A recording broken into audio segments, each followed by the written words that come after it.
political correctness has corrupted the universities or large fields?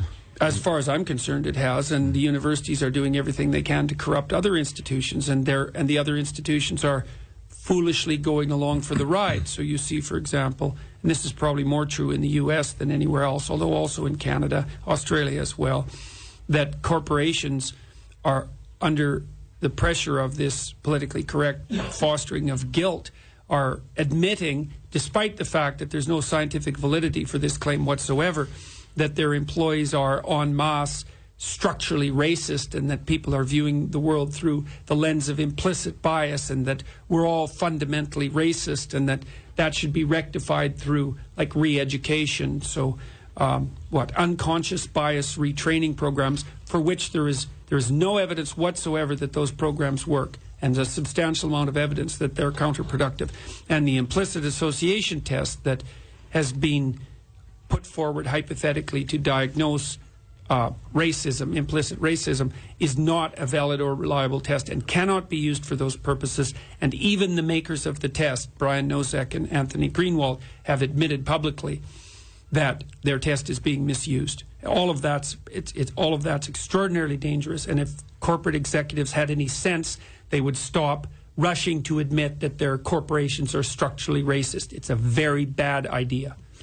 And this is all under the influence, you say, of postmodernism and neo-Marxism. Yeah, but well, aren't those things two separate things? They're completely separate. You know, and this is something I've been criticized for.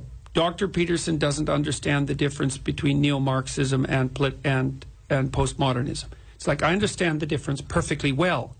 It isn't me that's conflating them. It turns out that the people who push postmodern doctrines in the university almost always ally themselves with a Marxist viewpoint. And that is logically incoherent. But I would say the postmodernists really don't give a damn for logical coherence, because they regard that as part of the oppressive, patriarchal, Eurocentric view of the world. The idea that there's an objective reality and all of that, and that you can deal with it with logic. I think that there is an alliance between the postmodern types and the neo-Marxists, and as far as I can tell, when I looked at the development of postmodern ideas, which really came to prominence in France, it was all failed Marxists who pushed the doctrine forward. And I think it's a wolf in sheep's clothing. Identity politics is just Marxism under a different guise. So instead of the narrative being the privileged economic class, the bourgeoisie, against the proletariat, that didn't sell so well and produced tens of millions of deaths, that fundamental narrative. There was a sleight of hand that said, well, it's not economic class, it's race, or it's gender, or it's ethnicity, or it's sex. But it doesn't matter, because the fundamental narrative is still victimizer versus victim. And so it's Marxism under another guise. And the fact that postmodernists technically are skeptical of meta-narratives, like large-scale explanatory structures, should mean that they're equally skeptical about Marxist claims, because that's a grand narrative. But in practically speaking, that isn't how it works out. And so this alliance does exist, even though conceptually it's completely incoherent. So I really don't believe that that postmodernism is something in and of itself. I think it's a camouflage for Marxism under another name. I see. So, and these ideas of yours, they are the ones that gain you the largest groups of enemies, and you get most criticized Well, for. the thing is, the leftists, the radical leftist types, and I would say they're the leftist collectivists. And I'm, by the way, no fan of right-wing collectivists either. It's just that they don't threaten the universities. There's no right-wing collectivists in the universities, like none. There's no right-wingers. There's no conservatives. There are hardly any liberals in most of the activist disciplines. The radical left types don't like me at all. And that's okay, because the feeling is mutual.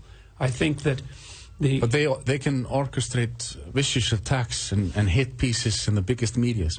Well, I've had the full gamut of treatment in the media, I would say. And in Canada, for example, there's a handful of outstanding journalists who act as individuals, a dozen of them, let's say, maybe slightly less than that. And they've been firmly supporting me the whole time. And the Post Media Group in Canada, which was a consortium of 200 newspapers, came out in favor of my free speech stance in relationship to Bill C-16. And so I've been treated very well by some elements of the media. But it's definitely the case that I've also been pilloried and caricatured and stereotyped as an alt-right figure, I suppose, sometimes as a far-right figure for that matter, by venues that should have known better. NBC did a terrible video hit piece on me. It was an appalling piece of careless, provocative journalism. It was they were exposed. They were exposed very well. It was. I couldn't believe it when I watched it. I thought, not only are you people crooked, but you're stupid and incompetent. You should get one of those things right. You shouldn't be all three of those things at the same time. They interviewed me for 90 minutes, and it was a contentious interview conducted by a narcissistic interviewer. And then they chopped it into like a 3-minute teaser that was just outright falsehoods. And then people on YouTube took the actual interview and the edited version and juxtaposed them, showing that they'd actually reversed the meaning of some of the things I said. I saw it. But so far, the attacks have been, I would say, highly counterproductive.